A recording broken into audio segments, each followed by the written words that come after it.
Alors, sans transition, donc nous allons passer d'un tour d'horizon du polar qui n'est jamais complet évidemment.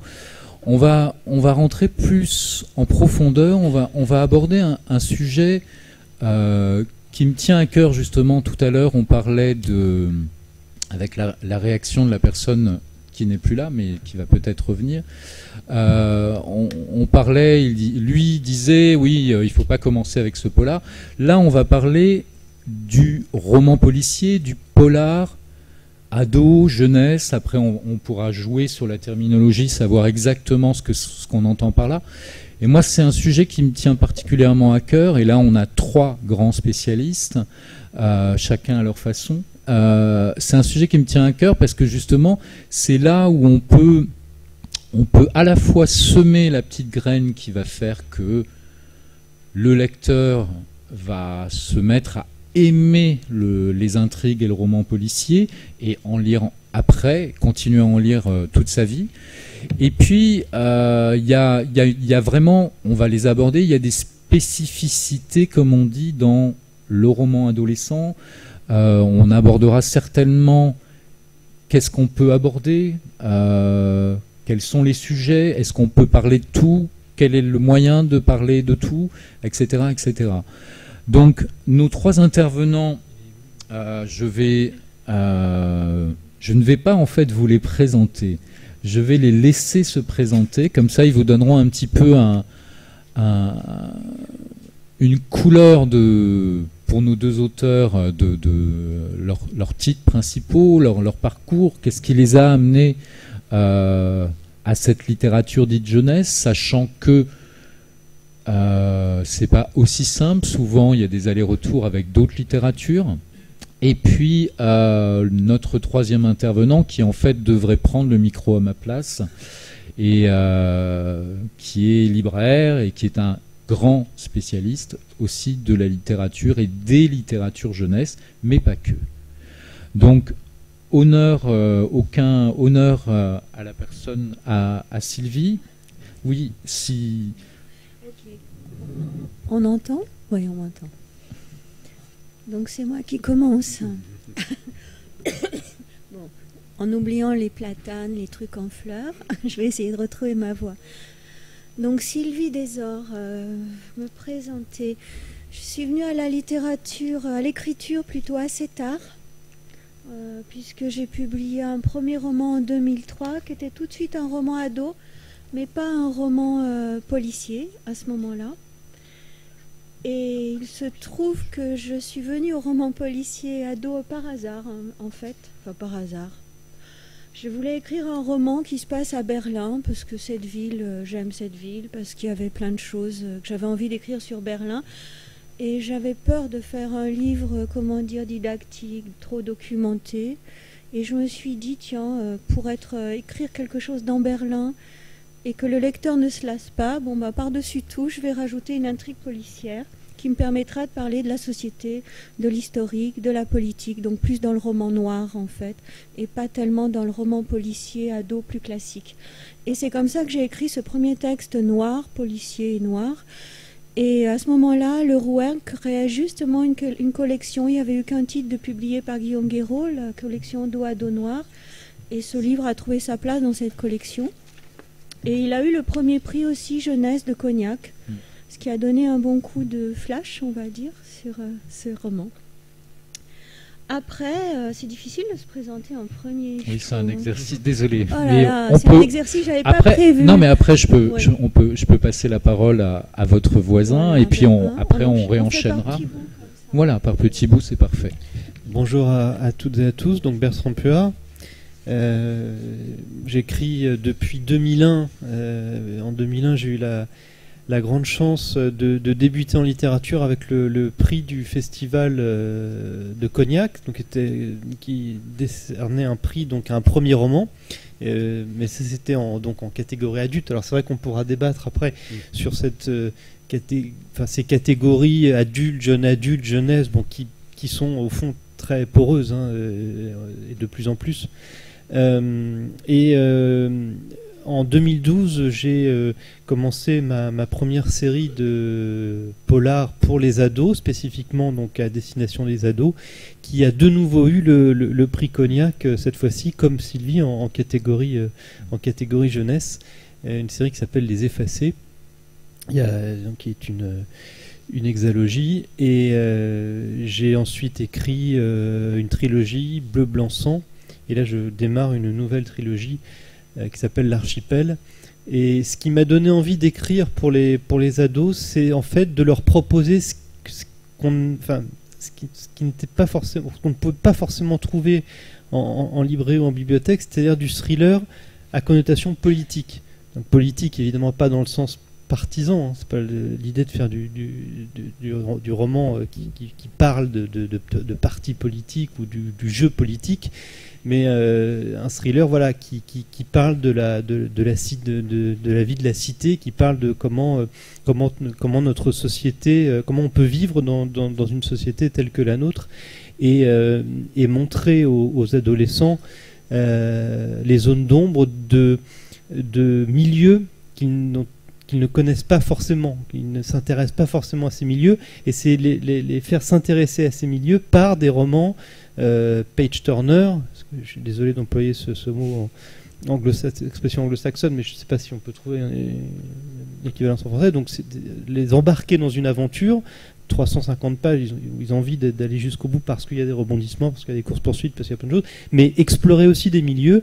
Dans Les Effacés, c'est les laboratoires pharmaceutiques, c'est le milieu de la bourse, de la banque, la politique extérieure, le monde des médias, voilà. Et c'est à chaque fois tenter de montrer toutes les zones d'ombre de ces milieux-là. Donc en fait, des romans vraiment citoyens engagés.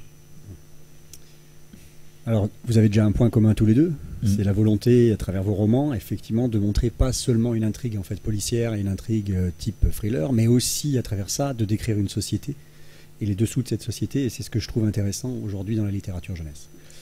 Alors, moi, je me présente, je suis Cédric Jaffard, je suis libraire, spécialiste jeunesse, en fait. J'ai créé une librairie dans les pentes de la Croix-Rousse il y a une douzaine d'années, en fait, qui s'appelle À titre d'elle.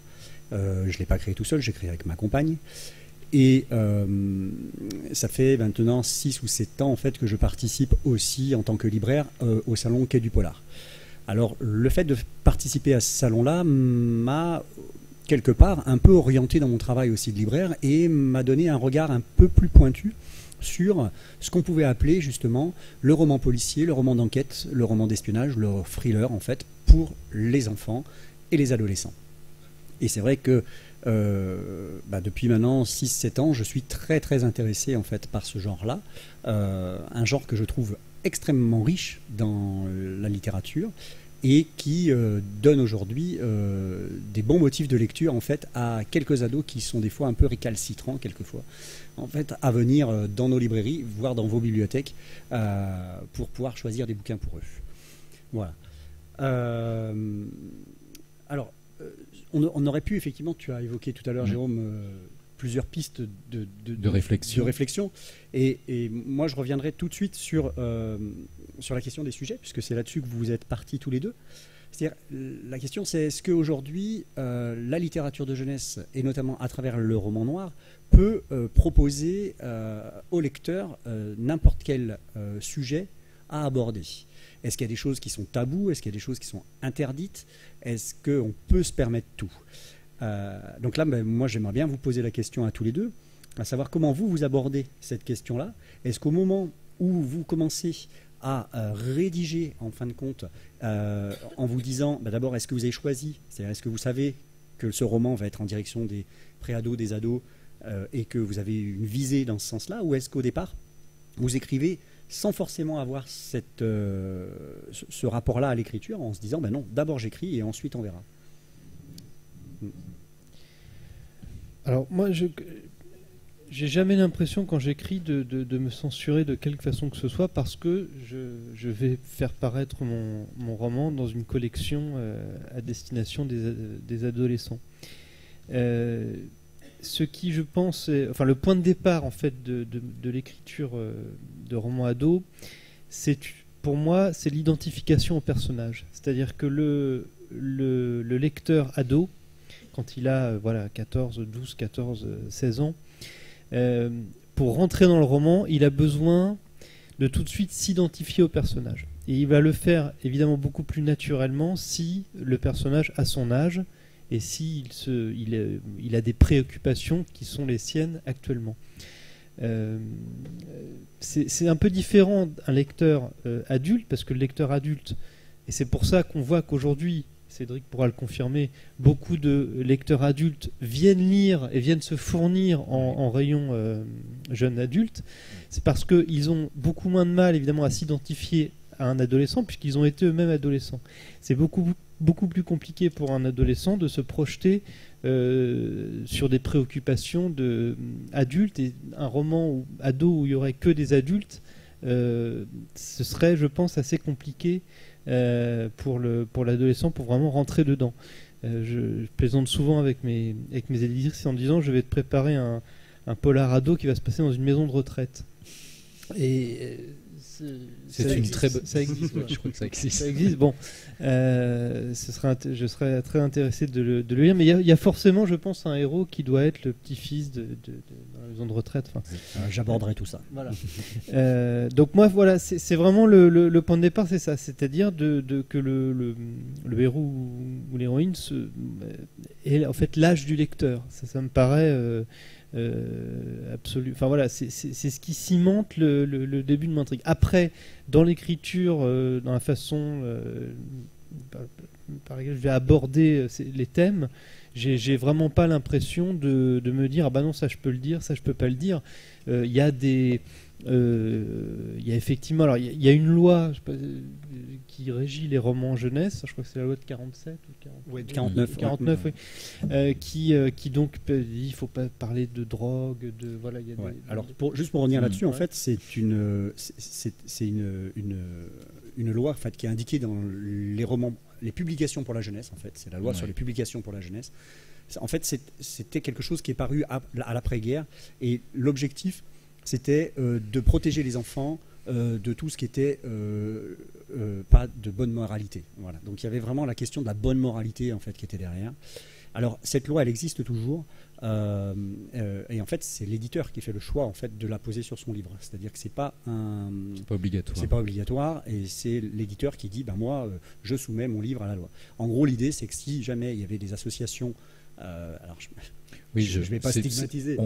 Peut-être on pourra évoquer aussi cette histoire de savoir, puisque là on est au cœur du sujet, savoir les thèmes. Est-ce qu'on s'interdit des choses, sachant que vous devez le savoir, il y a eu plusieurs interdictions d'ouvrages. Alors après, je ne polémique pas du tout, mais c'est juste sur le principe quelque chose d'intrigant et d'alarmant, même si après on peut ouvrir des débats, il peut y avoir chacun peut défendre ou pas, mais sur le principe c'est quelque chose de troublant, on va dire. Il n'y a pas, contrairement aujourd'hui aux jeux vidéo ou à la télé ou etc., de livres qui sont interdits au moins de 18 ans. C'est-à-dire, le logo n'existe pas en fin de compte. Pardon ? Alors, il y a bien sûr tout ce qui va être du fascicule et de la revue, en fait, et qui va être de la pornographie ou autre, bien entendu. Mais aujourd'hui, il y a très peu de livres, enfin, il y a même des livres qui sont érotiques, entre guillemets, ne sont pas indiqués, interdits au moins de 18 ans. Ouais. Voilà. C'était juste pour la parenthèse. Par contre, alors, c'est vrai qu'on se rejoint sur pas mal de choses avec Bertrand. Moi, je suis venue à la littérature adolescente et jeunesse vraiment avec cette envie justement de manier des personnages avec des psychologies et des langages très différents. Parce que c'est vrai que si j'écris un livre avec un personnage de 6 ans, ou un autre de 18, ou un inspecteur de 40, ou une grand-mère, justement à chaque fois je vais pouvoir jouer avec des langages, des niveaux de mémoire, de psychologie. Et je ne trouvais pas que, quand j'ai commencé à publier en 2003, moi mon premier roman, j'avais pas l'impression qu'il y ait cette liberté dans la littérature adulte. Donc je suis vraiment venue à la littérature adolescente pour la liberté. Et depuis, cette liberté, je l'ai. Alors c'est vrai que je ne travaille pas, j'ai choisi mes éditeurs, entre guillemets, comme eux m'ont choisi, dans le sens où les éditeurs ne publient pas tous les mêmes choses. Donc voilà, je sais qu'avec certains, je peux aller très loin. Je ne me censure pas lorsque j'écris. Je parle toujours des personnages. Parfois, ils n'ont pas l'âge de mes lecteurs, surtout quand je m'adresse à ceux que je vais appeler les grands ados ou jeunes adultes. Quand je vise le collège, comme dans ma dernière trilogie, je suis redescendue justement en âge parce que je me rendais compte que les collections jeunes adultes, finalement, deviennent presque adultes, quoi. C'est pas si évident, on en reparlera. Moi, j'ai eu qu'un problème de censure depuis que j'écris pour la jeunesse. C'était mon deuxième roman. Et maintenant, je sais que c'est effectivement le seul sujet sur lequel la censure peut être vraiment forte, c'est la vision de la mère. C'est très étonnant, mais on peut aller très loin dans l'écriture policière, de la violence, même si moi, je n'écris pas beaucoup. Enfin, je suis plus dans la violence psychologique que dans l'aspect sanglant, hein, ce n'est pas mon écriture, mais je peux aller très loin en politique. J'ai des textes qui parlent vraiment de politique hors collection polar, de plein de choses, de même sexualité, rapport amoureux, mais vraiment le livre qui m'a posé problème, c'est la vision de la mère. Hein. C'est logique puisque quand on regarde le public, le lectorat est quand même... il y a beaucoup de femmes qui lisent, beaucoup de femmes qui enseignent, beaucoup de femmes qui sont bibliothécaires. Et je pense que la remise en question de l'image de la mère est quelque chose de difficile. Alors c'est vrai que je montrais... c'était un texte pour les petits et c'était la folie... Enfin, petit, c'était un roman. Et c'était la folie, une certaine folie de la mère. Et justement, concrètement, comment cette censure, comment elle s'est traduite? Est-ce que ça a été une... c'est pas vraiment une censure administrative, oui. Hein, ça il n'y en a pas. Moi je n'y crois pas. Il y a eu juste l'affaire Tous à poil là pour la nudité parce qu'un ministre avait trouvé ça bien de le montrer à la télévision, mais sinon on n'aurait pas eu ça. Je résume, mais c'est un peu ça. C'est les éditeurs. C'est un texte que personne ne voulait publier. On me disait l'écriture, ok, mais pas ce sujet. Mais clairement. Et c'est là que j'ai fait la rencontre avec Le Rouher, ma première rencontre. Oui, parce qu'en fin de compte, tu l'édites quand même, ce texte. Tout à fait. Ouais, voilà. Et il est publié exactement comme je l'ai écrit. Mais c'est pour ça que certains éditeurs vont très loin. Et je travaille avec une éditrice qui me dit toujours « va plus loin, ne te freine pas ». Et si tu es plus dans la jeunesse, je te publie en adulte. Il n'y a pas ce souci-là. C'est la psychologie qui fait la différence. Alors, elle ne le dit pas, mais il s'appelle Les Jours Blancs, en fait. Les Jours Blancs. Tu le connais. Oui, juste pour revenir sur l'âge des héros dans les romans ados, ce qui m'intéresse aussi beaucoup en prenant des ados et en les mettant en scène, c'est aussi dans ces thrillers, donc je le répète, politiques, qui explorent comme ça notre société, c'est aussi leur sentiment de révolte, qui est un sentiment de révolte qui est très, très prégnant, qui est très présent quand on est adolescent et qui a tendance, pas chez tout le monde, mais à s'amenuiser un petit peu au fur et à mesure où on rentre dans l'âge adulte parce que on a d'autres préoccupations, on établit sa vie, on fait sa vie. Les adolescents, ils sont dans cette révolte par rapport aux parents, mais révolte aussi par rapport à la société. Et donc je trouve ça très intéressant de jouer là-dessus aussi, sur des héros qui sont en face de graves problèmes, mais qui ont aussi, de par l'aspect romanesque, de par l'aspect thriller, la capacité de les résoudre, et la capacité de solutionner des choses qu'on ne peut pas, en tant qu'adolescent lambda, solutionner. Mais là, ils ont des outils romanesques avec lesquels ils vont pouvoir apporter une solution à ces problèmes. Voilà, donc c'est aussi pour ça que, même si, comme si, bien évidemment, il n'y a pas que des adolescents dans mes romans. Hein, voilà. Et pour la censure, bon, pareil, moi, j'ai pas été confronté non plus. Moi, il n'y a aucune censure d'aucune sorte. Moi, dans le tome 2 de ma trilogie L'Archipel, j'ai poussé un petit peu plus loin, pas gratuitement, mais parce que mon intrigue m'y poussait et parce que mes personnages surtout m'y poussaient en termes de scènes entre guillemets sexuelles. Enfin voilà, il y en a, voilà, elles sont un petit peu plus, alors, pas crues du tout, hein, elles sont suggérées, mais on va un petit peu plus loin que d'habitude. Et à aucun moment mon éditrice m'a dit oh là là, non, tu peux pas mettre ci, tu peux pas mettre ça. Bon, il y a aucun souci là-dessus. C'est la façon évidemment avec laquelle on peut les écrire aussi. Et voilà, c'est... Je voudrais juste rebondir. Je suis en fait d'accord avec ce que tu dis. En plus, je crois que le fait d'écrire du policier ado, ça permet de mettre des jeunes en situation d'être responsables. Et ça, je trouve ça vraiment intéressant. Souvent, je dis que je travaille en fait sur le fait de ne pas avoir peur. Les thèmes, parce qu'on vous demande souvent, quand vous écrivez en jeunesse, je pense que ça ne se demande pas aux écrivains adultes, mais en jeunesse, on vous demande quel est le thème. Un truc qui me hérisse, parce que même en polar, on vous demande quel est le thème. Or, il n'y a pas de thème, si ce n'est que ces jeunes-là, dans nos romans, enfin, je peux dire nos, je crois, sont des jeunes responsables d'eux-mêmes, autonomes, dans la mesure où le roman, justement, le romanesque le permet, et responsables de leurs choix. Et voilà, et ça, je trouve ça très important. Par contre, je pense qu'il faut rester vigilant, alors justement, vu le public qu'on a devant nous, parce que moi, il m'est arrivé il y a 2 ans quand même une histoire dans un lycée où j'avais été invitée pour parler de Mon amour Kalachnikov, qui est un roman où il y a une scène d'amour suggérée, parce que je ne suis pas non plus dans l'amour, enfin dans les scènes crues, pas du tout. Et il y avait une cabale, les parents s'étant insurgés en demandant au professeur de retirer ce roman. Ils ne voulaient pas que les élèves, la classe assiste à mon entrevue, quoi. Et en fait, comme ça, 5 élèves ont dû sortir de la salle. Ils n'avaient pas du tout envie, parce qu'ils avaient lu le roman. Et les parents étaient là dans le couloir. Alors le proviseur et l'enseignant documentaliste ont maintenu la rencontre, hein, ce qui est un acte militant. Mais là, j'étais soufflée quand même. Je me suis dit, la société change.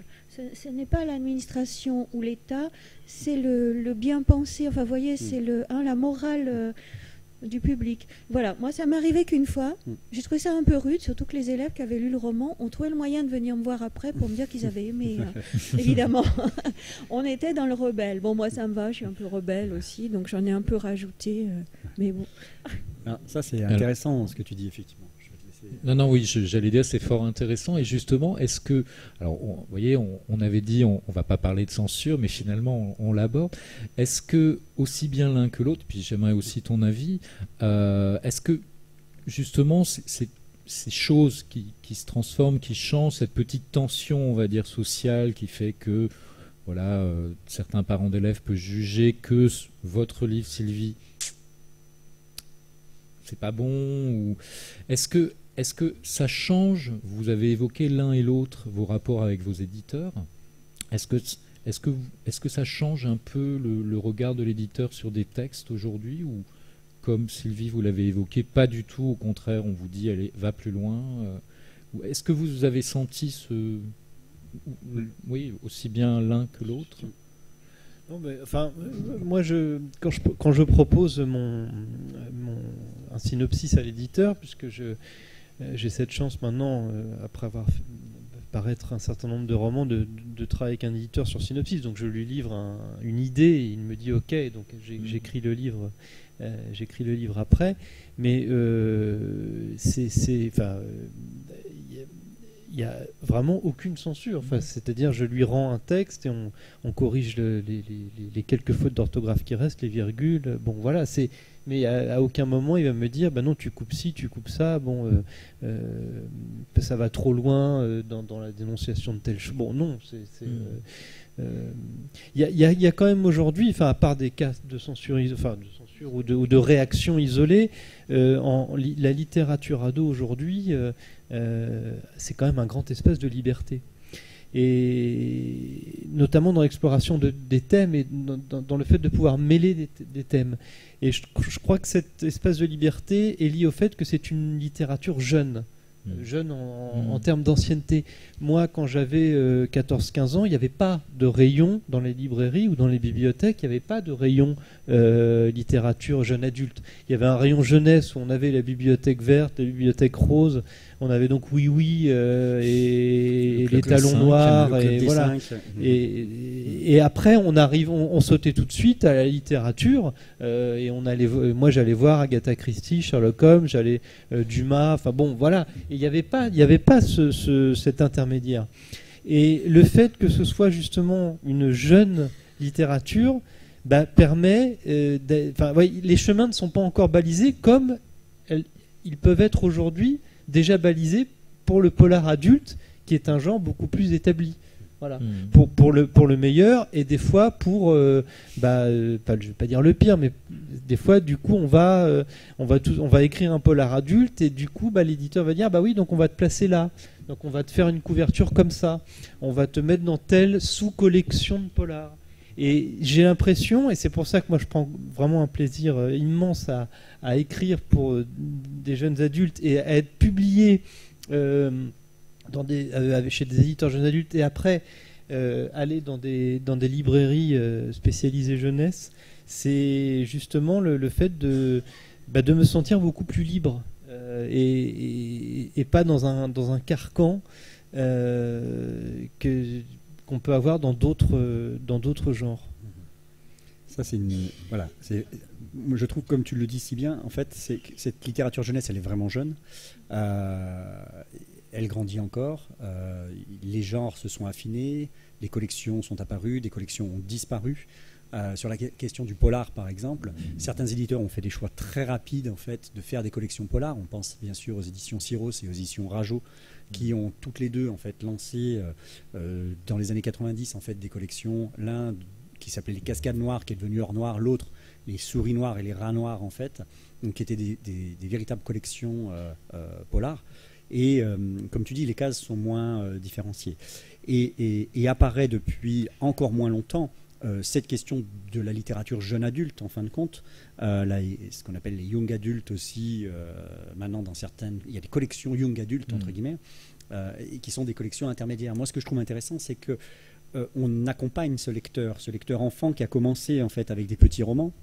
Il va passer à des romans pour les plus grands et qui petit à petit va grimper en fin de compte pour arriver à devenir un lecteur éclairé et à pouvoir s'ouvrir à toutes les littératures, bien entendu. Et c'est ça qui est un gros changement. Tout à fait. Oui, alors, oui, et cet accompagnement, il se fait à différents niveaux. Il se fait par les auteurs qui font les livres, par les bibliothécaires qui les conseillent en fait dans les bibliothèques, par les libraires qui les vendent aussi. Et quelque part, on a une mission qui est de faire les lecteurs de demain, en fait. Nous sommes en train, tous, à notre niveau, de former le nouveau lectorat en fait, de demain, ceux qui continueront à aller dans les librairies et qui continueront à acheter de la littérature, que ce soit d'ailleurs dans tous les genres, mais ça se fait dès le début, dès la petite enfance, jusqu'à l'adolescence, et après, bien sûr, plus tard. Oui, c'est pour reboucler un peu sur ce qui a été dit avant dans le débat avec Jérôme, le débat précédent. Moi, c'est vrai que j'ai envie de dire, j'espère que les lecteurs qui auront lu Les Effacés, qui auront lu L'Archipel, adultes ne liront pas du Guillaume Musso et se dirigeront plutôt vers du Olivier Norek ou du James Ellroy. Voilà, et ils iront sur une littérature quand même qui parle un petit peu plus de notre société, qui parle de notre temps et qui en parle de manière engagée et non pas dans des espèces de petites bluettes sentimentales avec une petite intrigue polar au milieu. On peut espérer que dans les lycées, déjà, la littérature jeune adulte rentre dans les lycées, parce que parfois, justement, ce sont des auteurs, comme on vient de citer, qui y sont, et non pas les auteurs qui écrivent pour ces jeunes-là. Bon, juste pour conclure, c'est vrai que moi aussi j'envoie un synopsis et un livre, même politique, quand j'ai écrit un roman qui se passe pour des jeunes filles qui sont à Notre-Dame-des-Landes, donc est un texte complètement politique à 3 voix, avec 2 ados et une femme adulte. L'éditrice m'a dit oui, vas-y, au contraire, fais-le vite et je le publie le plus vite possible. C'était il y a 3 ans, parce qu'à ce moment-là, la ZAD était encore en pleine lutte, et c'est vrai que le roman est sorti très très vite, parce qu'elle avait envie qu'il sorte à ce moment-là pour qu'on en parle. Voilà.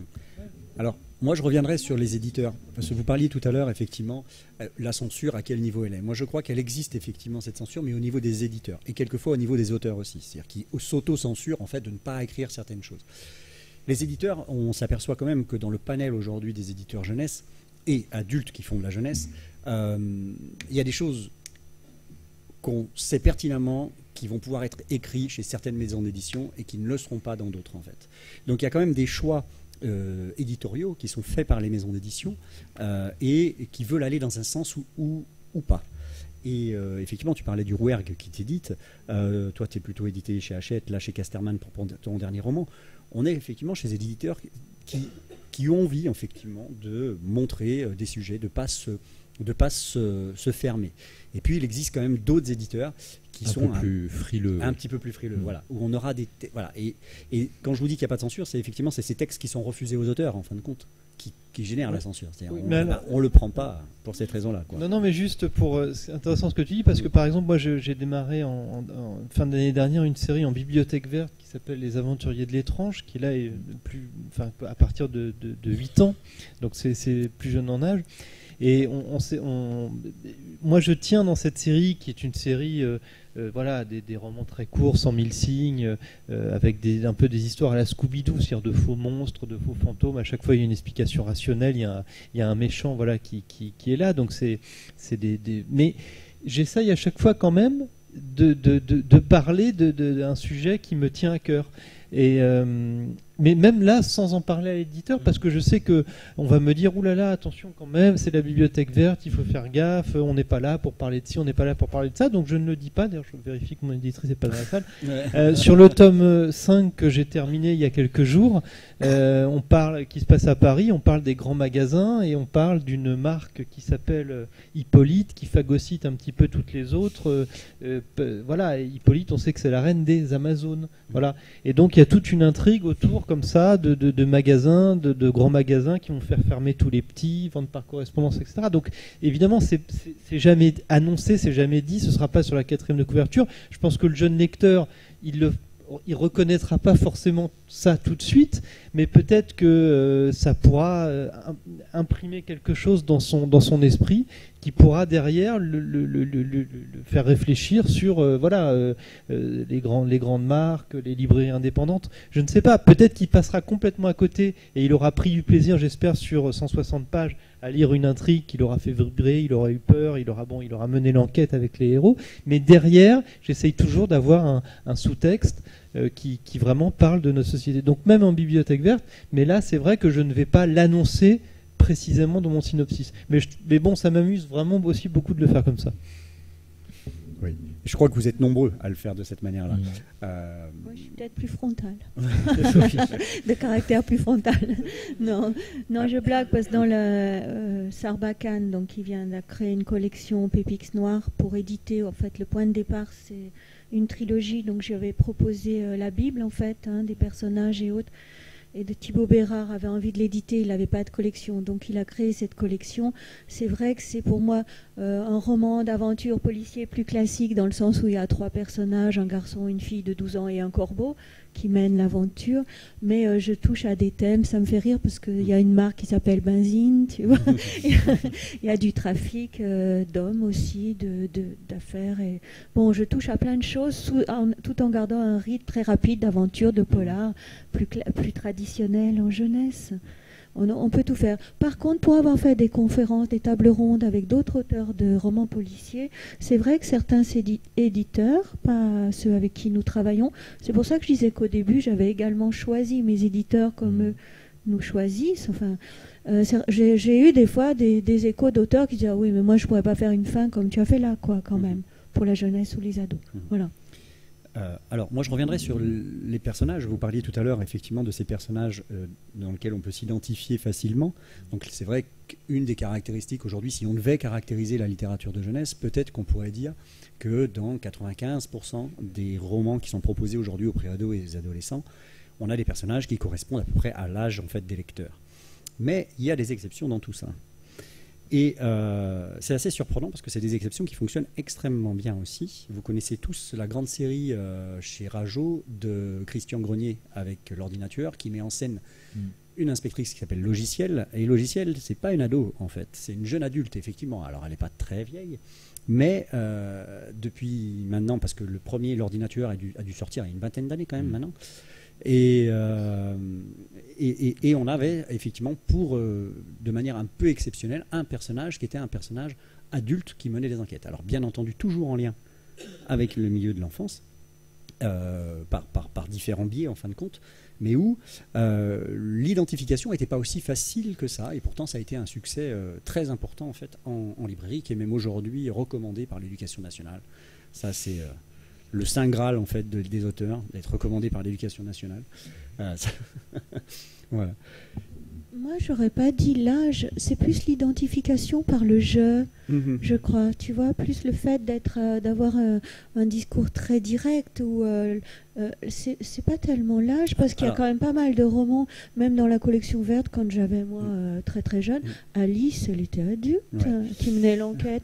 On a toujours eu des personnages adultes qui menaient des enquêtes. Ça reste enfin, il me semble. Ça reste quand même très exceptionnel. Ah bon, c'est-à-dire aujourd'hui, si tu prends la grande majorité des romans, on est souvent sur des intrigues qui sont menées directement par des enfants. Parce que moi, ils sont souvent majeurs, tu vois. Tous mes romans au dos à dos, ils sont majeurs, et l'inspecteur, il a plutôt 40. Quoi. Alors, je n'ai pas de moins de 18 ans dans mes romans. Tout à fait. Tu es dans une collection aussi, qui est des collections, les collections dos à dos, et notamment les dos à dos noirs, sont des collections qui, en termes de tranche d'âge, visent justement cette tranche d'âge lycée, en fin de compte, qu'on ne retrouve pas forcément dans les collections classiques, en fait, en littérature de jeunesse, qui visent en priorité on va dire, un public collégien, en fin de compte. Voilà. Alors, tu parlais aussi tout à l'heure des maisons de retraite, pour rigoler. Et effectivement, il existe un roman, alors il y en a peut-être d'autres, mais moi j'en connais un qui n'est plus édité aujourd'hui, qui s'appelle Le Mort du Noyer, qui se passe effectivement dans une maison de retraite, et qui est un roman truculent, en fait, à lire, puisqu'il y a une fin Scooby-Doo, un peu. Et donc, c'est Claire Mazard qui a commis ça il y a quelques années au Seuil. Et voilà, Le Mort du Noyer, c'est vraiment le roman de la maison de retraite. Ça se passe tout dans la maison de retraite. L'enquête est menée par 3 retraités de cette maison de retraite. Et c'est assez surprenant et assez intéressant. Voilà. Donc là encore, un décalage au niveau du personnage, puisque là, l'identification doit être compliqué, mais visiblement ça a marché. Alors ça fonctionne extrêmement bien, et comme tu le dis aussi, Sylvie, par rapport au ton en fait qui est donné par l'auteur et la manière dont la narration se fait au fur et à mesure, avec des identifications aussi, avec des personnages qui sont presque enfantins en fin de compte, des personnes âgées qui retrouvent cette énergie. Voilà, c'est les vieux fourneaux du polar. Ouais. Ça retrouve cette énergie et cette révolte dont vous parliez tout à l'heure dans vos romans, qu'on retrouve à travers ces 3 personnes âgées qui vont mener cette enquête tambour battant, en fait, de manière surprenante. D'ailleurs, ça me fait penser qu'il y a aussi une série qui s'appelle Mamie Polar, par exemple, voilà, chez Scrinéo, et où c'est une mamie en fait qui entraîne ses petits enfants en fait dans des enquêtes rocambolesques et qui est assez dynamique. Alors on est sur un public un peu plus jeune, mais c'est assez dynamique, ça fonctionne extrêmement bien. Voilà. Alors moi je trouve intéressant aussi bien Sylvie que Bertrand, vous parlez de la grande liberté, en fait, enfin en tout cas moi c'est ce qui ressort de la grande liberté que c'est d'écrire entre guillemets des romans pour ados, pour jeunes adultes, voire pour plus jeunes. Et je me posais presque la question, mais pourquoi finalement et j'aimais bien notamment quand vous évoquiez les petits messages que vous mettez, même si c'est pas dans le synopsis, vous le dites pas. Et j'ai presque envie de dire, mais pourquoi finalement les auteurs adultes n'utilisent pas qui écrivent pour les adultes n'utilisent pas en fait ces techniques, parce que c'est tout de suite beaucoup plus frontal.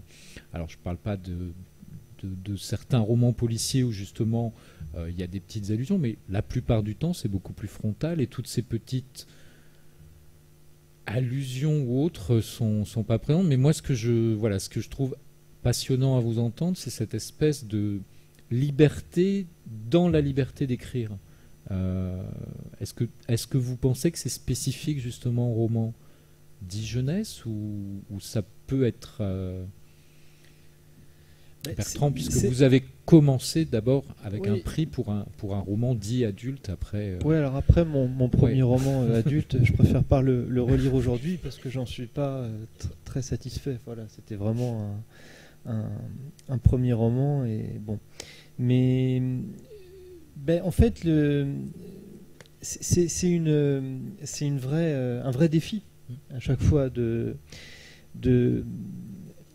se lancer dans un roman jeune adulte qu'on veut engager, tout en sachant que il faut pas y aller avec un marteau et enfoncer le thème, comme effectivement on peut le voir dans la littérature, dans certains romans de littérature de polar adulte, où on va dire tiens, c'est un roman sur un thriller sur les migrants, par exemple.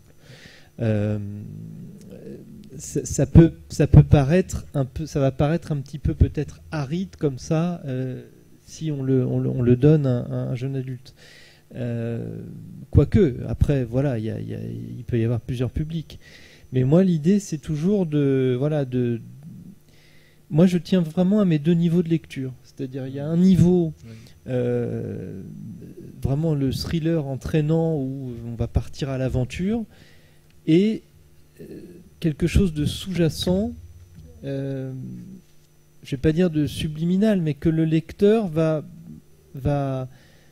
pourrait ne même pas remarquer. Où il va pas.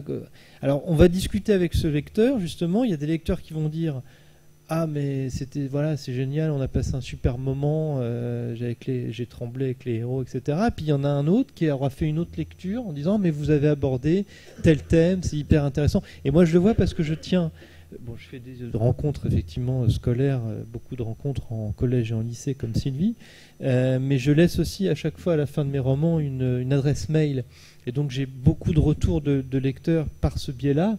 Et elles sont les retours sont très divers. C'est-à-dire qu'on va avoir des lecteurs qui vont dire: oh là là, qu'est-ce qu'on j'ai tremblé, puis ce personnage, il m'a beaucoup plu, etc. Et il y en a d'autres qui vont dire: ah, mais vous parlez dans le tome 2 des Effacés d'un algorithme boursier, et c'est vrai qu'il y en a eu un le 10 janvier, voilà, et qui vont aller chercher des choses, explorer ces thèmes-là, et voilà. Et ça, je trouve ça très appréciable. C'est-à-dire que de pouvoir avoir ces 2 niveaux de lecture, moi, je suis très heureux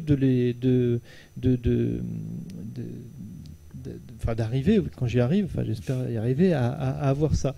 Et des collections comme Hachette ou comme Casterman, je ne vais pas dire m'oblige à faire ça, mais il y a un côté quand même, c'est vrai qu'on Hachette Roman, par exemple, Les Effacés, c'est quand même la maison qui a publié Twilight, on peut aller même voir du côté Hachette, où ils font des licences qui ont Disney, etc. Donc on les attend pas forcément sur une collection, sur une série comme Les Effacés, et pourtant c'est chez Hachette que j'ai fait cette série-là, et j'ai été très content de le faire avec Cécile Terrouenne, qui est une éditrice fabuleuse. Donc voilà, et ça me force peut-être à ce côté, grand public, mais je vois pas en quoi, au fond, c'est une insulte de dire que c'est une série grand public. Si moi, derrière, je ne me trahis pas, si j'aborde les thèmes que j'ai envie d'aborder avec l'écriture que j'ai envie d'utiliser pour écrire ces romans-là. C'est ces 2 niveaux qui me semblent intéressants. Oui, c'est un des grands plaisirs d'avoir plusieurs niveaux, parce que je crois que c'est même au-delà des 2 niveaux, parce que quand on rencontre, ça va tellement loin, un lecteur de 12 ans, de 15 ou un adulte qui va lire le même texte, il y a des réactions. Donc ça, c'est la magie d'écrire effectivement en jeunesse, qui perdure. Puis moi, il y a autre chose, je suis pas même si je suis assez frontale et rebelle, je reconnais que mes personnages sont très souvent dans la rébellion, ou dans la résistance, ou dans la conscience en tout cas. Je n'aime pas assommer les choses à coups de marteau, parce que s'il y a bien une chose que j'ai détestée quand j'étais jeune, c'est qu'on me donne des coups de marteau pour faire rentrer. Donc ça, je crois que c'est presque naturel, étant donné que j'écris pour cet âge jeune adulte où tout est possible, justement, où tout est curiosité, recherche, rébellion ou non. J'ai envie que les choses soient sensibles, que les choses, qu'il y ait plusieurs points de vue, que même si, par exemple, ça se passe à Notre-Dame-des-Landes, mais voilà, il y a la violence des CRS, il y a le pacifisme, il y a plein de points de vue. On n'est pas obligé de s'identifier à un seul message coup de marteau, comme on peut le trouver certaines fois dans la littérature jeunesse ou adulte. Et on a cette chance. On peut aussi, en jeunesse, faire des digressions, partir en poésie, en description. Moi, j'adore les lieux, je parle beaucoup des lieux. Dans un roman noir, jeune adulte. C'est pour ça que tout est possible. On a cette richesse, cette ouverture, les éditeurs la maintiennent, et ça, c'est génial. Alors, il y a des allers-retours maintenant qui se font de plus en plus entre les adultes, en fait, les auteurs, on va dire, qui écrivent pour les vieux, pardon, pour les adultes, et les auteurs et voilà, qui écrivent en jeunesse. Et notamment, il y a des collections noires où on invite de plus en plus en fait des auteurs adultes à venir écrire en fait pour la jeunesse. Je pense à Caril Ferret, on parlait tout à l'heure de Slocombe qui écrit aussi pour la jeunesse, Quadrupani, tous ces auteurs en fait qui aujourd'hui font du noir et qui de temps en temps ont fait une digression en fait du côté de la jeunesse. Et ben on s'aperçoit que quelquefois ce second niveau il est plus difficile à comprendre pour eux. Et que c'est pas toujours une réussite en fait. Comme si écrire pour les enfants c'était beaucoup plus facile. En fin de compte, il fallait juste changer le nombre de signes, enlever un peu de vocabulaire et puis c'était parti. Voilà. Et voilà. Et pour le coup, ça ne fonctionne pas toujours. Alors avec certains auteurs, oui. Si on pense à Marcus Malt par exemple, qui est quelqu'un qui écrit des deux côtés en fait et qui le fait très très bien. Mais depuis longtemps et depuis aussi. longtemps, tout à fait depuis longtemps. Voilà, on n'est pas sur de la commande, on est sur une volonté en fait de Marcus Malt en fait d'écrire en direction de la jeunesse. Et d'ailleurs, il n'écrit pas que du noir en jeunesse, il fait des albums, il fait du roman classique, enfin du roman du quotidien en fin de compte. Et en adulte aussi. Et donc on est sur des choses qui sont très différentes. Moi, j'ai tendance à dire qu'effectivement l'auteur qui écrit en direction de la jeunesse, pour pas dire auteur jeunesse, parce que le problème de dire auteur jeunesse, c'est comme s'ils n'étaient pas des auteurs à part entière. C'est des auteurs qui écrivent en direction de la jeunesse à ce moment-là.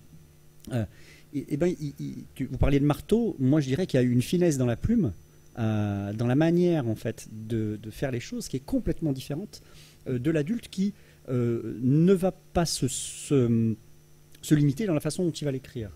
Et je trouve que là, il y a vraiment quelque chose de très fort dans vos compétences, en fin de compte, d'écriture liées à un public particulier auquel vous vous adressez.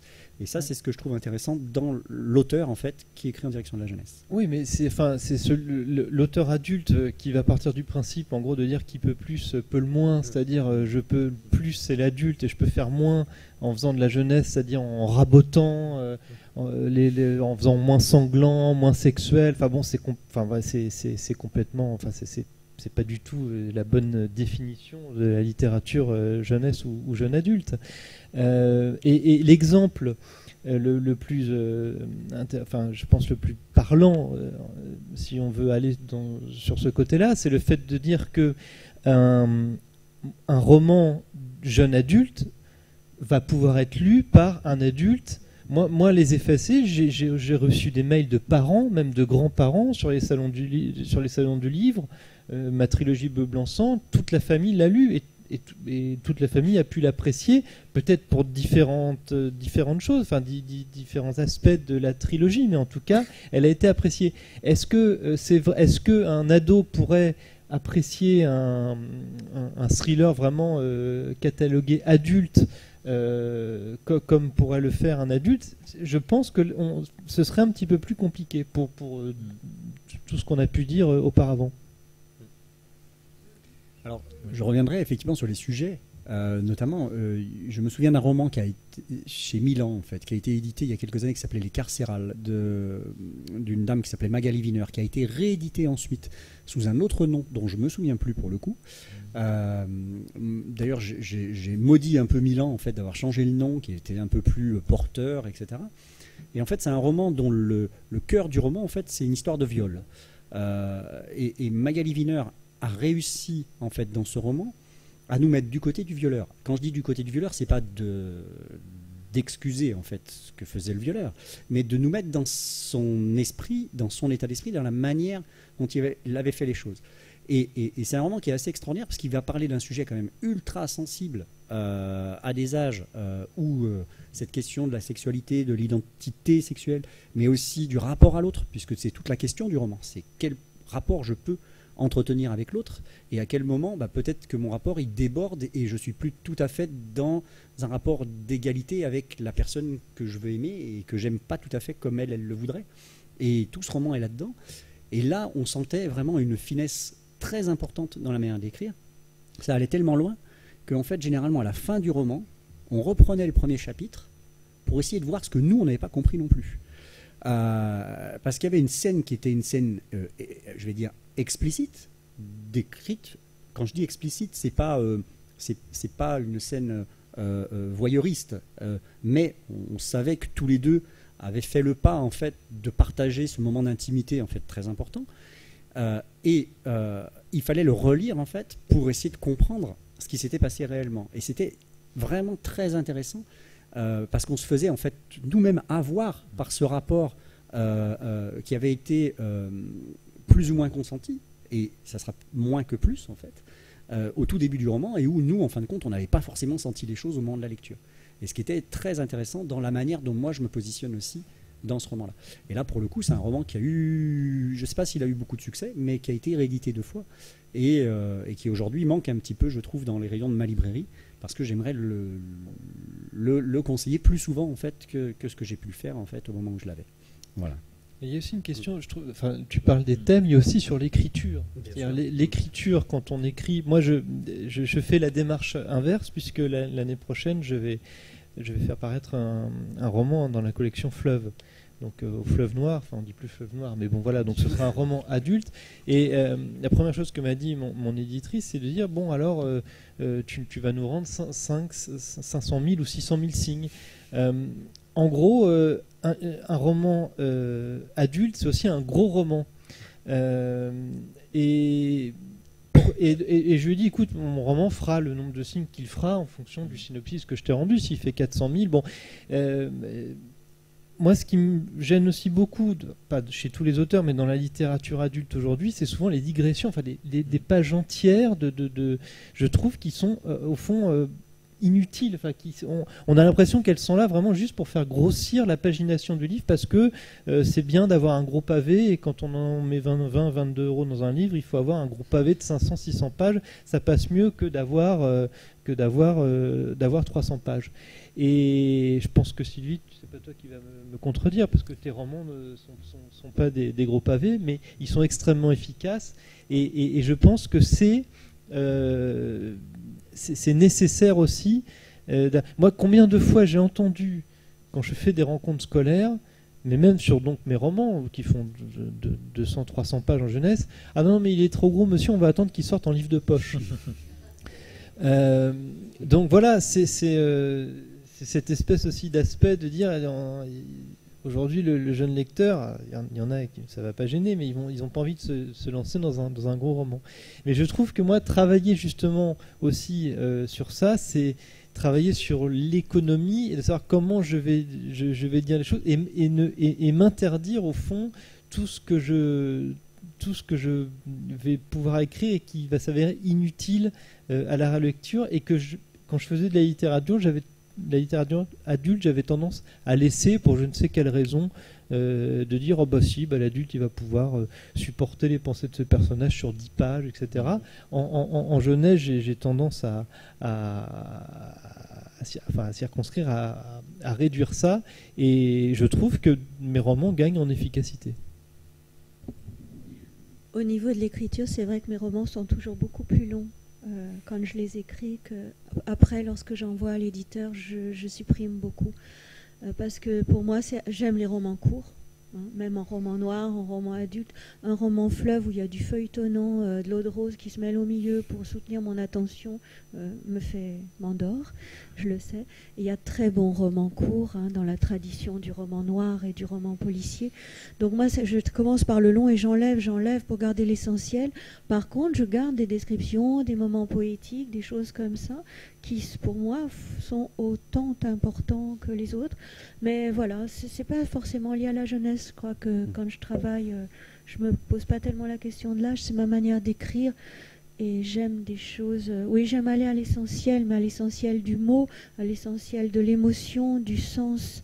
Donc c'est ce qui me fait réduire mes romans. Oui, mais par exemple, sur le background des personnages en littérature, en polar adulte, on peut avoir des fois 20-30 pages sur le passé d'un personnage, ce qui s'est passé avant qu'il arrive dans tout un chapitre, ou même 2 chapitres sur son passé. Bon, c'est vrai que moi, aujourd'hui, sur une série jeune adulte, je ne procéderai pas comme ça.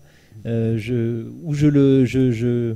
sèmerais ça dans tout le roman, ou même je garderais ça pour en faire derrière, à côté, un autre roman, ce qu'on appelle un spin-off, voilà, dans le jargon plutôt de la série télé.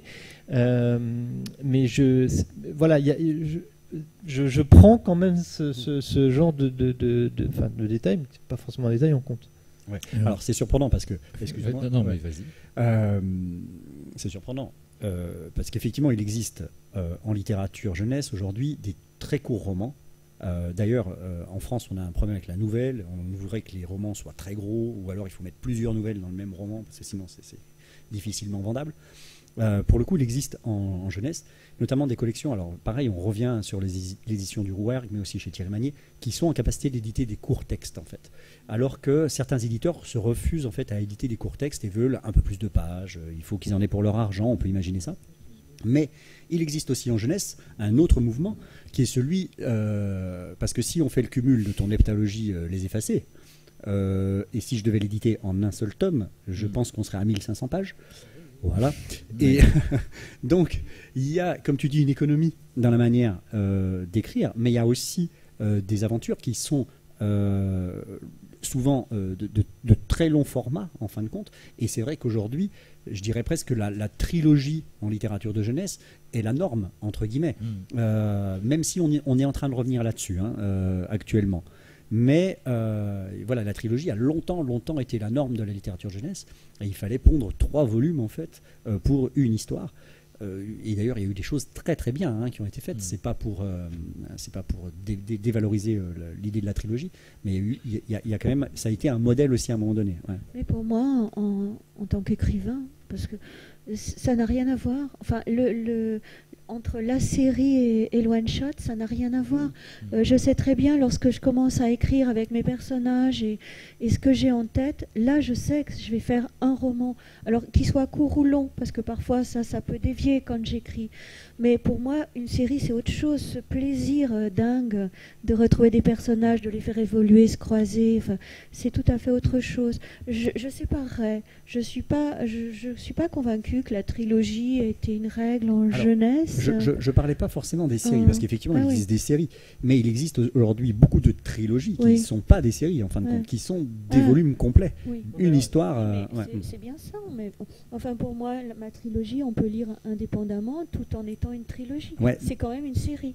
Tout à fait pour la tienne, mais ce qui n'est pas le cas, par exemple, de Bleu Blanc Sang. Oui, mais alors, en fait, moi, quand je propose que Les Effacés, j'ai livré une bible à mon éditrice, parce qu'évidemment, avant de se lancer dans les 6+1 qu'on a fait, elle voulait quand même être certain que j'avais la capacité d'aller au bout, et je partais vraiment sur 6 volumes plus un spin-off.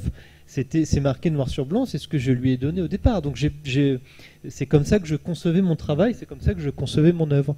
Pareil pour Bleu Blanc Sang, on était sur une trilogie. C'était pas l'idée de dire ah bah tiens, le premier volume a marché, on va du coup en faire un deuxième. Et d'ailleurs, Les Effacés, c'est une série qui a plutôt bien marché, en grand format et en poche. Il n'était pas question pour moi d'enchaîner sur un deuxième cycle d'un point de vue commercial, parce que pour moi c'était fini. Enfin, j'avais plus rien à dire sur Les Effacés. J'ai été au bout de leur aventure, au bout de leur quête, qui était aussi une quête personnelle sur leur identité, sur leurs parents, etc. Donc j'allais pas faire un tome 8, un tome 9, je passe à autre chose. L'Archipel, c'est une trilogie. C'est dans le synopsis que j'ai livré à Céline Charvet de Casterman, il y a 3 tomes. Il y a latitude, longitude, altitude, et c'est clairement défini. Il y a un résumé de chaque tome. Alors, comme le dit Sylvie, après ça peut, évidemment, au fur et à mesure de l'écriture, de la conception, on gagne, enfin on a beaucoup de liberté, et donc on peut réorienter par rapport à ce qu'on avait décidé au début. Mais moi, c'est comme ça que je conçois, c'est-à-dire c'est une grande histoire, les personnages, j'ai envie de les faire évoluer dans telle direction, et je sens que ça ne va pas être possible en 200, 300 pages. Et ce qui est intéressant aussi, peut-être, c'est de rapprocher ce que regardent aujourd'hui les jeunes et leurs parents, c'est-à-dire la surconsommation aujourd'hui qui fait aussi du mal, disons-le clairement, à la lecture et aux librairies, etc., et aux éditeurs, c'est cette surconsommation de séries qu'on a aujourd'hui, d'écrans, puisque aujourd'hui on a...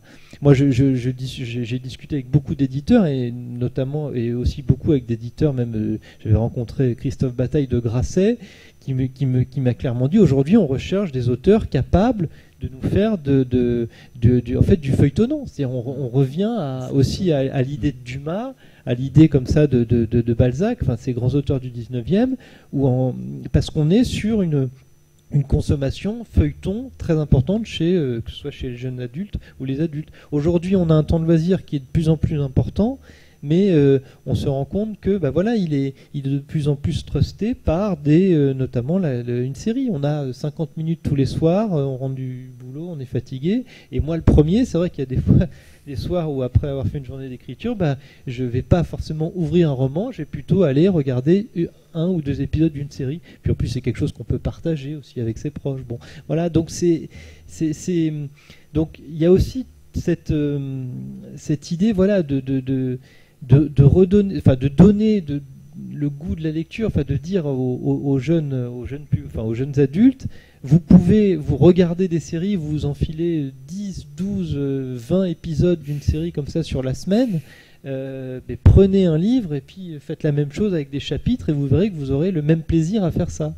C'est pareil que des personnages, vous allez les suivre comme ça sur des semaines entières, et je crois qu'aujourd'hui c'est vraiment une réflexion qu'ont les éditeurs sur cette idée de série. Le livre numérique, par exemple, ne décolle pas, et j'allais dire c'est tant mieux pour les libraires. Mais on pourrait penser, par exemple, à quelque chose qui pourrait arriver toutes les semaines, voilà, un nouveau chapitre ou un nouveau... comme les journaux au temps de Dumas, où les gens se ruaient sur les journaux pour aller chercher le nouvel épisode des Mystères de Paris de Gensu, et c'était aujourd'hui, voilà, ça va être le nouvel épisode de Breaking Bad ou de The Leftovers, enfin de toutes les séries qu'on regarde et qu'on apprécie.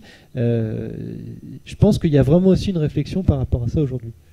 Oui, c'est une nouvelle forme. Juste une petite phrase, entre Dumas et les séries actuelles, il y a eu toute la bande dessinée, quand même, qui nous a, je pense, qui a aussi éveillé ce désir de la série, de suivre les personnages, parce que pour moi, ça a été très important, et je pense pour beaucoup de lecteurs quand même. Et c'est aussi une des spécificités du polar, qu'il soit jeunesse ou adulte, c'est le bonheur ou le plaisir ou le déplaisir de retrouver, je dis déplaisir en plaisantant, des personnages. Sherlock Holmes, c'était du feuilleton, ça sortait dans un magazine, je ne sais plus si c'était tous les mois ou je ne sais plus exactement, mais voilà, c'était du feuilleton et les gens étaient accrochés, et quand on laissait, il y a eu des réactions quand Conan Doyle a tué, entre guillemets, et il voulait vraiment, en plus il en avait marre, il voulait passer à autre chose. Quand il a tué Sherlock Holmes, il a fallu que des années après on lui donne une somme qui pour l'époque était colossale pour qu'il décide de le faire revenir du fin fond de son gouffre du glacier.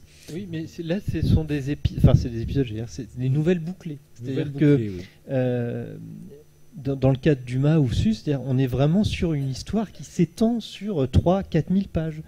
Et il écrivait comme ça au fil de la plume, c'est-à-dire qu'il avait pas il savait pas véritablement ce qu'il allait avoir derrière. Dickens faisait la même chose. Voilà, Dickens, première star entre guillemets de l'écriture, qui déplaçait des foules, qui en plus faisait des lectures, se mettait en scène. Faisait les voix, etc. Il paraît que c'était... Et Dickens, d'ailleurs, c'est lui qui a inventé, dans un de ses romans, le mot cliffhanger. Parce que c'était un épisode d'un de ses romans où quelqu'un était accroché à une falaise, la livraison du jour se terminait là-dessus, et c'est pour ça que le mot cliffhanger est resté. Et moi, c'est pour ça que j'aime à travailler aujourd'hui sur ces séries au long cours aussi, parce que voilà, c'est retrouver ce plaisir de retrouver les personnages, de leur faire vivre des aventures qui sont vraiment au long cours. On les fait évoluer, ils vont grandir, L'Archipel, qui est ma dernière trilogie, voilà, c'est 3 romans c'est pas le même roman à chaque fois. Ils vont vivre des aventures complètement différentes, dans des milieux différents, à des rythmes différents, sur des thématiques différentes. Mais il va y avoir ce ciment, cette structuration autour des personnages. Mais, vas-y, si tu... Non, je trouvais ça intéressant. Je voulais revenir d'ailleurs un tout petit peu quand vous évoquiez le côté, dans le débat précédent, on a parlé un petit peu des sorties des polars adultes. Et moi, justement, une des choses, là, ça me permet de faire un lien, on va dire qui m'insupporte, c'est exactement ce que vous évoquiez, à savoir ce côté 1000 feuilles, 1000 pages, de plus en plus. Et à l'inverse des séries, alors peut-être que ça vient du synopsis, ça vient de tout ce qui est prévu, même si, comme vous dites, il y a une trilogie ou plus en jeunesse, il y a une constance et on a l'impression que rien n'est surfait. Quand on lit certains polars adultes, en effet, qui fait 600 pages, 400 pages, quand on est à bout, parce que parfois le libraire s'en enquille, alors déjà ça retarde, mais on en enquille plein, très honnêtement, parfois, je l'ai évoqué tout à l'heure, on pourrait garder 20 pages, sans aucune méchanceté, même certains très bons auteurs. Et justement, tout à l'heure, je fais un lien, parce que je pense que c'est de ça, à une exception près, on évoquait Marcus Malt, qui écrit pour les jeunes et pour les adultes. Marcus Malt, qui a la chance, là aussi, d'avoir une très bonne éditrice et d'être publié aux éditions Zulma, en adulte. À part Le Garçon, qui était plus un roman et moins un polar, tous ces romans sont extrêmement courts, entre guillemets, par rapport à ce qui se produit. Et justement, la force de ces romans et d'autres auteurs qui étaient publiés, il y avait Pascal Garnier aussi, qui était publié chez Zulma, qui est décédé depuis, c'est des romans extrêmement courts et extrêmement percutants. Et justement, c'est qui de la poule et de l'œuf? Je me demande si Marcus avait ça toujours au départ, je ne sais pas, je lui poserai la question un jour, ou si c'est son travail sur l'écriture jeunesse qui lui a donné ces ailes-là. En tout cas, petit aparté, mais... Alors, pour lire, moi, quasiment exclusivement de la jeunesse depuis 10 ans, je vous dirais que quelquefois, quand je me remets pendant l'été à lire un roman adulte, j'ai quelquefois un petit peu de mal, effectivement, sur des longues descriptions, sur des moments qui sont moins rythmés. Et je sens là effectivement ce décalage dont on parle là de manière un peu théorique, mais qui est vraiment de manière très pragmatique en fait dans les romans, et où je sens pour moi me dire oula, mais attends, c'est bien long là cette partie là, on pourrait un petit peu accélérer, que ça m'arrangerait, mais voilà, pour le coup c'est aussi une des richesses de la littérature jeunesse, une de plus décidément. On ne va lire plus que de la jeunesse maintenant, en fait.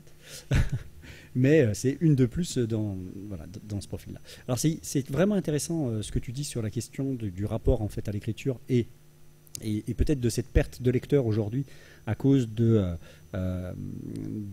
effectivement de ce temps d'écran en fait qui devient de plus en plus important, et du fait des séries effectivement qui elles aussi se multiplient à une allure phénoménale. Des jeux vidéo d'ailleurs pour des jeux vidéo, voilà, pour le public jeune adulte. Et je pense que, comme tu le dis, il y a peut-être à repenser à un moment donné des modalités d'écriture en fait en direction de la jeunesse pour aller capter en fin de compte ce public qui lui s'est écarté. Alors moi je suis un peu mal positionné, mais c'est comme vous bibliothécaires et nous libraires. Quand on nous pose la question est-ce que les enfants lisent aujourd'hui, moi je peux pas répondre non, c'est pas possible, parce qu'en fait j'ai plein de gamins et d'adolescents qui viennent à ma librairie choisir des romans et lire très très régulièrement des romans. Alors il y en aurait certainement plus, mais j'ai pas c'est difficile pour moi de dire non, ils lisent pas. J'étais il y a 15 jours à la fête du livre de Villeurbanne, que vous connaissez certainement. C'est un rendez-vous assez exceptionnel, et quand on voit le nombre d'enfants qui nous achètent des livres, c'est ahurissant. On se dit mais incroyable quoi, le livre est là, et encore un bien important qu'on a envie d'avoir, qu'on a envie de lire. On vient faire des courses pour 1 mois, pour 2 mois de lecture. Enfin, c'est impressionnant. Malgré tout, je pense qu'effectivement, on rate toute une partie, et vous devez plus les fréquenter que nous, à travers vos rencontres en collège et en lycée, où c'est souvent, là pour le coup, c'est du droit commun, donc tout le monde est là. Et voilà. Oui, quand on fait une intervention scolaire, Sylvie, je pense que tu vas me rejoindre sur cet aspect-là, mais il y a toujours deux groupes dans une classe. On sent tout de suite ceux qui sont intéressés par le sujet et puis ceux qui sont un petit peu en dehors et qui nous écoutent qu'à moitié. Et je dirais que nous, notre défi, au fond, c'est d'essayer d'intéresser ce groupe-là. Et moi, je reviens à mon adresse mail que je mets à la fin de chacun de mes romans.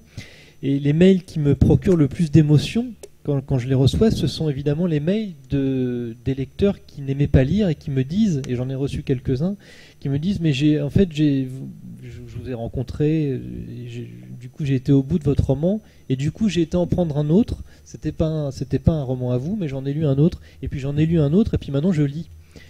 Et en partant du principe qu'il n'y a pas de non-lecteur, il n'y a qu'un lecteur qui s'ignore, si son roman peut être une porte d'entrée vers la lecture, je crois que c'est le plus beau, la plus belle récompense qu'on peut avoir en tant qu'auteur. Et j'ai eu ça, moi, donc sur des jeunes lecteurs, mais même sur des parents de jeunes lecteurs qui peuvent aussi avoir un déclic comme ça sur un de mes romans, et qui était consommateur seulement d'écran, donc de jeux vidéo où il va y avoir une interactivité, donc où ils vont être beaucoup plus acteurs que dans un roman, et à contrario sur une série ou sur du cinéma où ils sont au fond beaucoup moins acteurs que par rapport à un roman, puisqu'on va leur imposer le physique des personnages, un cadrage de la narration beaucoup plus important qu'évidemment sur un livre où ils vont pouvoir s'imaginer dans leur esprit pas mal de choses. Donc leur dire oui, un livre va vous demander beaucoup plus de démarche intellectuelle qu'une série ou un jeu vidéo, mais quelle récompense derrière vous allez pouvoir en tirer, et vous allez voir quelle formidable expérience la lecture va vous apporter. Nous avons cette chance, oui, en tant qu'auteur, de rencontrer, d'avoir ces réactions directes, quoi. Oui, j'ai jamais lu et j'ai été jusqu'au bout avec ce livre. Mais en plus, dans le roman policier et le roman noir, finalement, actuellement, ça peut changer, mais actuellement, avec tous les romans qui sont sortis en fantastique, les grosses séries fantastiques et autres, c'est vrai que moi, je demande toujours dans les classes, alors qui est lecteur parmi vous, voilà, pour qu'on discute un peu, qu'est-ce que vous lisez, pour qu'on échange sur d'autres livres que sur les miens. Et très souvent, c'est un raz-de-marée fantastique.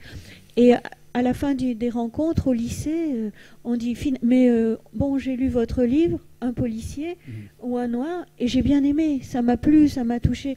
Donc c'est super aussi ce biais-là des rencontres, parce que ce raz-de-marée fantastique a quand même fait pas mal de dégâts dans la littérature, je dirais. Alors non, parce que lire, c'est toujours lire, mais quand même, je le compare un peu aux séries, quoi. Il y a eu un moment donné où dans les classes, on sentait bien que si on lisait pas du fantastique, on n'était quand même pas très branchés, hein. Voilà, vampire ou autre, oui, c'est ça que je veux dire.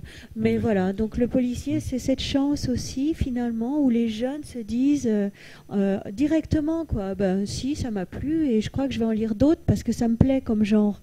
Et ça, c'est super à entendre, c'est gagné. Il y a aussi quelque chose qui revient à la mode, et c'est Cédric, on en parlait juste avant de démarrer le débat, ce sont les livres dont vous êtes le héros.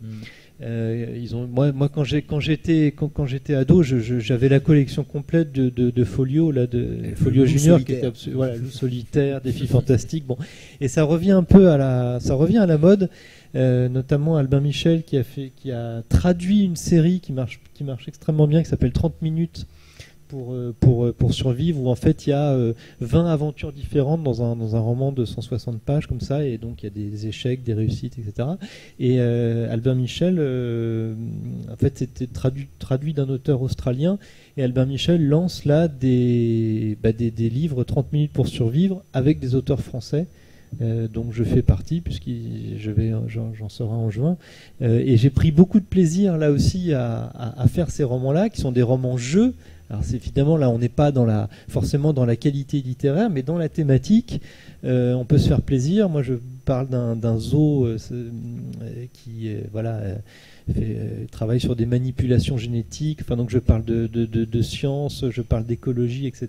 Et donc voilà, encore une fois, l'idée d'aborder des thèmes pas forcément faciles, mais des thèmes très très actuels par le biais du livre-jeu pour toucher un public là extrêmement large, puisque ce sont des romans qui marchent plutôt bien. Mais c'est souvent ces nouvelles formes en fait de littérature dont on parlait tout à l'heure qui vont permettre. Pour moi, il n'y a pas de, c'est difficile de dire, il n'y a pas de mauvaise entrée, de mauvaise porte en fait par laquelle on peut faire rentrer les enfants vers le livre. Et c'est pour ça que aujourd'hui en librairie, je continue à avoir des choses qui sont des choses dont je me vante pas vraiment, mais qui vont me permettre à un moment donné d'accrocher un gamin sur l'objet livre en fait, tout simplement. On pourrait parler d'un journal d'un dégonflé par exemple. On n'est pas dans de la grande littérature, mais mine de rien, il y a un nombre de gamins qui vont commencer à rentrer dans la littérature par ce livre, parce qu'il y a encore de l'illustration, parce qu'on est sur des thématiques qui sont plus des thématiques collégiennes et qu'ils n'arrivent pas à s'identifier dans les livres avec des dessins chez les petits. Et mine de rien, c'est leur compétence de lecture. Et je crois que ça, c'est important. Et aujourd'hui, de diversifier les formes et de narration, mais aussi même dans la forme, l'aspect même du livre, je pense qu'il y a vraiment des choses à travailler. Et le lien avec l'écran et le numérique doit être à jouer aussi. Tu parlais tout à l'heure du feuilleton. Aujourd'hui, un des grands genres qui fonctionne en librairie, c'est le manga. Alors je dis genre, je ne devrais pas dire genre, c'est faux ce que je dis. Mais une des formes qui fonctionne, c'est le manga.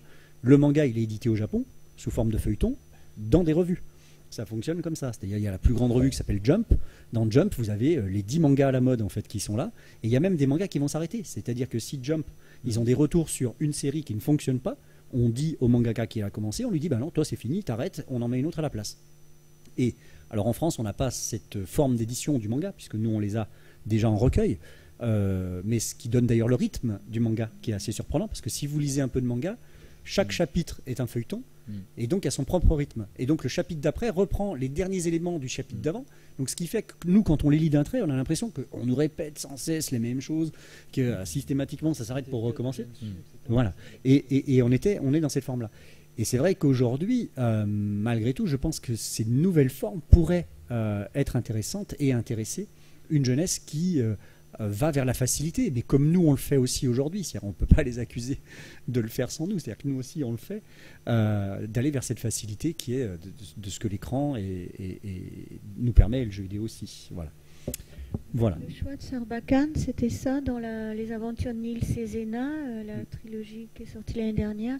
Il l'a illustré en choisissant une illustratrice de manga. Tout à fait. Les textes. Et apparemment, pour l'instant, ça fonctionne bien.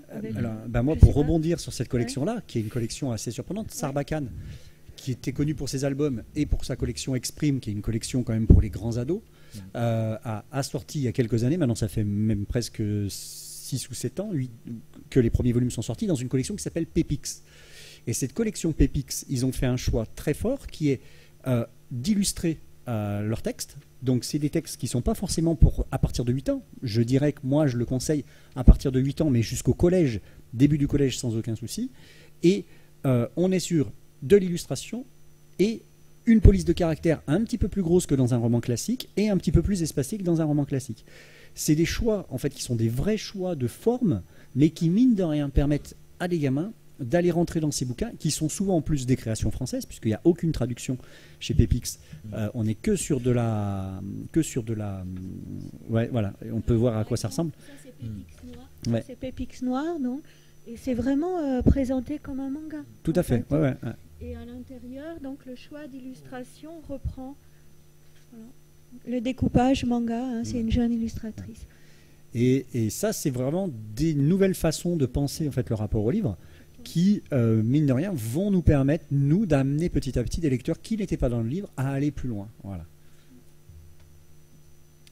On pourrait continuer des heures, mais alors on a commencé un petit peu en retard, mais je sais qu'il y a ça enchaîne, donc on va devoir laisser la place au suivant. Par contre, même question que tout à l'heure, est-ce que vous avez une question à nos auteurs, à notre libraire?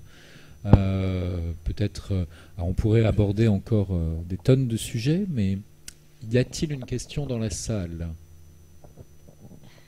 Bonjour. Nous avons bien entendu et qu'il n'y avait aucune barrière d'acier entre, pour un auteur, le fait de pouvoir publier en jeunesse ou le fait de publier en adulte. Toute liberté est possible. Mais le roman lui-même, connaissez-vous un roman qui a été publié en jeunesse et qui a été publié en adulte après? Ou voilà, je voudrais juste s'il y a un exemple, ou l'inverse. Ouais. Alors, il en existe énormément, en fait. De manière très surprenante, il en existe beaucoup. Là, tout de suite me viendra à l'esprit Harry Potter, en fait, de manière très, très étonnante, qui, alors, en France a toujours été... Chez Hachette Jeune. Ouais, en France, il a toujours été édité en jeunesse. Mais en Angleterre, il a eu 2 collections. Guillaume Guéraud. Guillaume Guéraud, Ces bien polars entendu. sont passés en poche. Ouais, Philippe Pullman, qui sont Pullman. sur du folio en folio junior et en folio SF. Ce qui a été le cas effectivement aussi de Guillaume Guéraud avec les Brigades de l'Œil. Le Clan des Autoris. Le Clan des Autoris, qui paraît d'abord en jeunesse, mais qui paraît en adulte aussi. Il y a eu une tentative, mais hélas qui n'a pas continué, sur Les Fragmentés de Neil Shusterman, qui était un roman fantastique, publié en jeunesse chez Masks, la série jeunesse MSK, et qui avait été repris en poche en édition du Masque adulte, d'ailleurs étrangement en polar, mais c'est parce que l'auteur, l'éditeur de l'époque voulait vraiment que ça mais il y en a plein, oui, il y a énormément de... La trilogie Bleu Blanc Sang que j'ai fait paraître chez Hachette Roman, on est en train de voir pour faire une édition en poche dans une collection adulte comme Pocket ou livre de poche.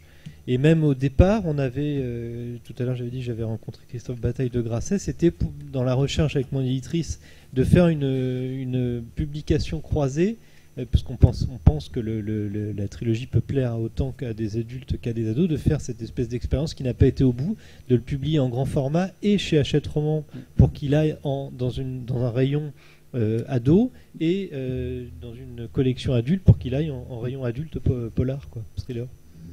Et à l'inverse, je ne connais pas de roman édité chez les adultes qui soit passé ensuite dans une collection jeunesse. Voilà. Donc en fait, là, le parcours se fait dans ce sens-là, mais ne se fait pas en fait dans l'autre sens, de manière surprenante, parce qu'effectivement, il existe énormément de romans adultes aujourd'hui que moi je conseille à des ados, sans forcément passer par l'idée de la collection ou de l'éditeur, mais en me disant ça c'est quelque chose que tu pourrais lire aujourd'hui. Voilà. Ou alors il y a aussi parfois 2 éditions, notamment alors, en polar. Il arrive effectivement au moment de l'édition. Avec toute cette mode entre guillemets des auteurs anglo-saxons qui font une série avec un personnage qui a 16 ans, et d'ailleurs je sais que un auteur qu'on a évoqué tout à l'heure va aussi écrire en jeunesse, un auteur adulte. Harlan Coben en fait a créé Mickey Bolitar, qui est le neveu en fait de son Bolitar chez les adultes. Et il a créé une série en 3. Michel Bussy aussi. Michel Bussy se lance. Mais je crois que Michel Bussy c'est sur de l'illustré. Je crois que c'est sur de l'illustré. Je ne saurais pas vous dire, mais c'est vrai que c'était assez surprenant avec Harlan Coben, puisqu'il l'explique très bien dans une interview d'ailleurs, puisqu'il explique que autour de lui tout à coup il y a des adolescents, et qu'il s'est dit tiens, pourquoi j'écrirais pas aussi en direction des ados, et donc à partir de là il a créé le neveu en fait de son personnage principal pour une série où il y a aujourd'hui trois aventures. Volumes. Ouais. Alors je sais pas, je crois qu'il est temps qu'on laisse la place. En tout cas, un grand merci déjà de votre écoute, et puis on remercie Sylvie, on vous remercie tous en fait. Je vais faire vite. Voilà, merci à tous. Merci beaucoup. Merci.